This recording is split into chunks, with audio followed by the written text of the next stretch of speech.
Swan बनवून आपलं जीवन जगावं। या ठिकाणी स्मृतीस तुळशीरामजी जळबाजी कदम कांडलीकर यांचा आज आपण स्मृती दिन साजरा करत आहोत।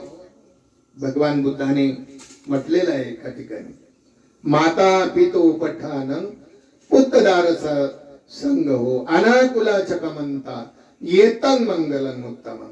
सर्वात पुण्य मोठं जर करायचं असेल तर आपल्या आई वडिलांची पुण्य करणे, आई वडिलांची सेवा करणे। कारण आपल्यालाही लहानपणी त्यांनी आपली खूप सेवा केली की आपण आई वडिलांचे एवढे कष्ट आई वडिलांचे एवढे कष्ट जीवाचं रान केलंय आपल्यासाठी। आणि म्हणून आपलं कर्तव्य आहे, माता पितो पठ्ठानं पुत्रदारस संग हो अनाकुला चकमंता येतं मंगलम। कदम परिवारामध्ये ही सद्भावना आहे। आपल्या आई वडिलांची पुण्य जिवंत असताना बी सेवा केली, गेल्याच्या नंतरही सेवा केली। आणि म्हणून भगवान बुद्ध म्हणतात, गारोच निवातोच संदिडितोच कथं पुयता कालेन धम्म सबनं येतं मंगलम।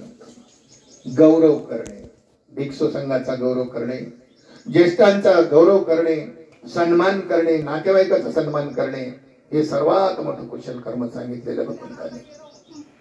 जीवनच आपलं सेवा करण्यासाठी आलेलं आहे। शेवटपर्यंत आपलं जीवन सत्कर्मी लागावं। या प्रसंगी जास्त न बोलता पुढील 11:30 वाजता आम्हाला त्या स्थळावर राहायचंय। मुंड्या मैदानावर सारे भिक्षू राहणार आहेत। त्या ठिकाणी लाखोच्या संख्येने त्या ठिकाणी मोर्चा निघणार आहे बुद्धगया या बुद्ध विहारासाठी। तर इथंच थांबतो आणि आशीर्वाद देऊन हे त्या